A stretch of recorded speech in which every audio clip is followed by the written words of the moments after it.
এক মুহূর্তের ছোট্ট ভুলে যা ঘটল কিশোরীর সাথে। হঠাৎ কেন বিজয়ের দলের 107 এমপির পদত্যাগের হুঁশিয়ারি? মধ্যরাতে নারী পুলিশ কমিশনারের সাথে যা করল 40 জন পুরুষ। ইরান যুদ্ধ থেকে ফেরার পথ পাচ্ছেন না ট্রাম্প। যুক্তরাষ্ট্র ইরানের পাল্টাপাল্টি হামলা, আবারও কি শুরু যুদ্ধ? দড়িটা ঠিকমতো বাঁধা হয়নি, বারবার এমন সতর্কবার্তা দিয়েছিল 16 বছরের এক কিশোরী, কিন্তু কেউ শোনেনি। আর সেই অবহেলায় শেষ পর্যন্ত কেড়ে নিল তার জীবন। চীনের সিচুয়ান প্রদেশের একটি অ্যাডভেঞ্চার পার্কে ভয়াবহ দুর্ঘটনায় প্রাণ হারিয়েছেন এক কিশোরী পর্যটক। অভিযোগ উঠেছে, ক্লিফ সুইং রাইডে ওঠার আগেই তিনি বারবার সতর্ক করেছিলেন তার নিরাপত্তা দড়ি ঠিকমতো বাঁধা হয়নি, সেটি ঢিলা ছিল। তবে পার্কের কর্মীরা বিষয়টি গুরুত্ব না দিয়েই তাকে রাইডে পাঠিয়ে দেন। ঘটনাটি ঘটে হুয়াইং এলাকার মালিওয়ান ওয়াটারফল অ্যাডভেঞ্চার পার্কে। চীনা গণমাধ্যম সাউথ চায়না মর্নিং পোস্টের প্রতিবেদনে বলা হয়েছে, রাইড শুরু হওয়ার পরপরই নিরাপত্তা দড়ি খুলে যায়। এতে তিনি প্রায় 168 মিটার গভীর খাদে পড়ে যান। গুরুতর আহত অবস্থায় তাকে দ্রুত হাসপাতালে নেওয়ার চেষ্টা করা হলেও শেষ পর্যন্ত পথে তার মৃত্যু হয়। এ ঘটনায় সামাজিক যোগাযোগ মাধ্যমে তীব্র ক্ষোভ ছড়িয়ে পড়েছে। অনেকেই অভিযোগ করেছেন, পর্যটকদের নিরাপত্তা নিশ্চিত করতে যথাযথ ব্যবস্থা নেওয়া হয়নি এবং কর্মীদের অবহেলার কারণেই এই মর্মান্তিক দুর্ঘটনা ঘটেছে। তামিলনাড়ুতে সরকার গঠন নিয়ে বড় অনিশ্চয়তার মুখে পড়েছে সুপারস্টার ও রাজনীতিক থালাপতি বিজয়ের দল টিভিকে। নির্বাচনে সবচেয়ে বেশি আসন পেয়েও এখনো সরকার গঠনের অনুমতি পায়নি দলটি। এরই মধ্যে গুঞ্জন উঠেছে ডিএমকে ও এআইডিএমকে একসঙ্গে সরকার গঠন করতে পারে। এই পরিস্থিতিতে টিভিকের পক্ষ থেকে বলা হয়েছে, যদি ডিএমকে ও এআইএডিএমকে একসঙ্গে সরকার গঠন করে তাহলে টিভিকের নির্বাচিত 107 জন বিধায়ক একযোগে পদত্যাগ করবেন। 234 আসনের বিধানসভায় সরকার গঠনের জন্য প্রয়োজন 118 আসন, সেখানে টিভিকে পেয়েছে 160টি আসন। কংগ্রেসের কয়েকজন বিধায়কের সমর্থন মিললেও এখনও সংখ্যাগরিষ্ঠতা থেকে দূরে রয়েছে বিজয়ের দল। এই কারণেই গভর্নর রাজেন্দ্র বিশ্বনাথ আর্লেকার সরকার গঠনের অনুমতি দেননি বলে জানা গেছে। যদি ডিএমকে ও এআইডিএমকে একসঙ্গে সরকার গঠন করে তাহলে সবচেয়ে বেশি আসন পেয়েও ক্ষমতার বাইরে চলে যাবে বিজয়ের দল। রাজনৈতিক মহলে আলোচনা চলছে, সংখ্যাগরিষ্ঠতা না থাকায় আপাতত সরকার গঠন করা বিজয়ের জন্য সহজ হবে না। যদিও বাম দল ও ছোট কয়েকটি দলের সঙ্গে সমর্থনের জন্য আলোচনা চালিয়ে যাচ্ছে টিভিকে। পাশাপাশি আদালতে যাওয়ার প্রস্তুতিও নিচ্ছে দলটি। এদিকে ডিএমকের একাংশ আশঙ্কা করছে, বিজয় ক্ষমতা এলে তিনি একসময় সাবেক জনপ্রিয় নেতা এমজি রামচন্দ্রনের মতো দীর্ঘ সময় রাজনীতিতে শক্ত অবস্থান তৈরি করতে পারেন।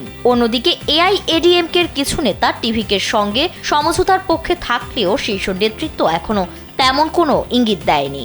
এমন পরিস্থিতিতে তামিলনাড়ুর রাজনৈতিক অঙ্গনে অনিশ্চয়তা আরও বেড়েছে। প্রশ্ন উঠেছে, শেষ পর্যন্ত সুপারস্টার বিজয় পারবেন তো সরকার গঠন করতে? ফারিন রহমান প্রীতি, কালবেলা।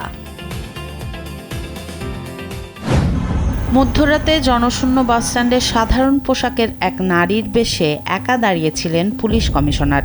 এরপর মাত্র 3 ঘন্টার মধ্যেই যা ঘটল তা শুনলে শিউরে উঠবে যে কেউ। সাধারণ পোশাকে তাকে দেখে বোঝার উপায় নেই তিনি একজন দাপুটে আইপিএস অফিসার ও বর্তমান পুলিশ কমিশনার। শহরে নারীরা কতটা নিরাপদ তা সরেজমিনে যাচাই করতে দায়িত্ব নেয়ার পর এই সাহসী ছদ্মবেশ। রাত 12:30 থেকে 3:30 পর্যন্ত বাসস্ট্যান্ডে সাধারণ নারীর মতো অপেক্ষা করেন তিনি। পাশে ছিল না কোনো পুলিশি নিরাপত্তাও। কিন্তু এই অল্প সময়েই প্রায় 40 জন পুরুষ তার কাছে এগিয়ে আসে, যাদের অধিকাংশই তরুণ ও ছাত্র। অনেকে মদ্যপ অবস্থায় সরাসরি কুপ্রস্তাব দেন, কেউ বা করেন অশালীন ইঙ্গিত। অথচ কেউ বুঝতেই পারেননি যার সঙ্গে কথা বলছেন তিনি আসলে শহরের পুলিশ কমিশনার সুমতি। কেবল অভিযোগের উপর নির্ভর না করে বাস্তব পরিস্থিতি নিজের চোখে দেখতে চেয়েছিলেন তিনি।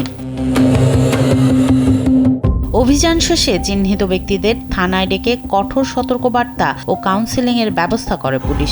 1 মে মালকাজগিরির কমিশনার হিসেবে দায়িত্ব নেয়া তেলেঙ্গানা ক্যাডারের এই দক্ষ আইপিএস অফিসার আগেও কাজীপেট স্টেশনে এমন পদক্ষেপ নিয়েছিলেন। চাঞ্চল্যকর ঘটনাটি ঘটেছে ভারতের তেলেঙ্গানা রাজ্যের হায়দ্রাবাদে। সমাজের বাস্তব চিত্র তুলে ধরতে সুমতির এই সাহসী উদ্যোগ বর্তমানে সাধারণ মানুষের প্রশংসা কুড়াচ্ছে, যা নারী নিরাপত্তা নিয়ে নতুন করে আলোচনার জন্ম দিয়েছে। তবে এই ঘটনা আবারও চোখে আঙুল দিয়ে দেখিয়ে দিল মধ্যরাতে নারীদের নিরাপত্তা সংকটের বাস্তব চিত্র।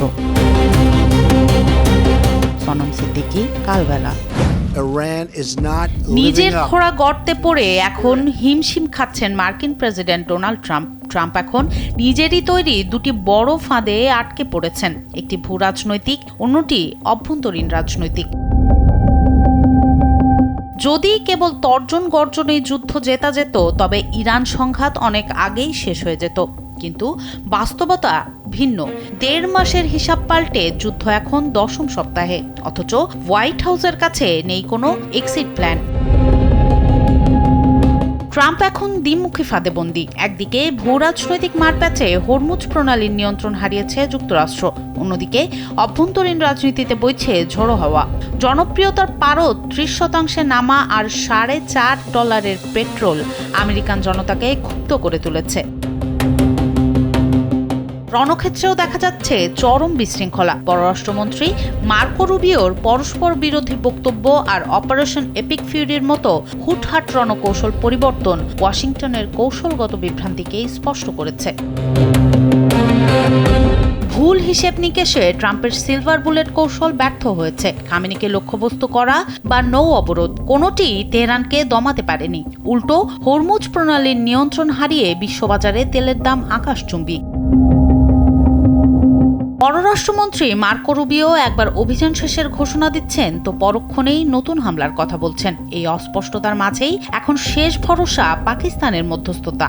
এক পাতার এক সমঝোতা নথি নিয়ে আলোচনা চললেও বিশ্লেষকরা সন্দিহান। তেহরানের পরমাণু যুদ্ধের উচ্চাকাঙ্ক্ষা আর ওয়াশিংটনের নিষেধাজ্ঞার কঠিন বেড়াজাল ছিন্ন করে শান্তির দেখা কি আদেও পাওয়া সম্ভব?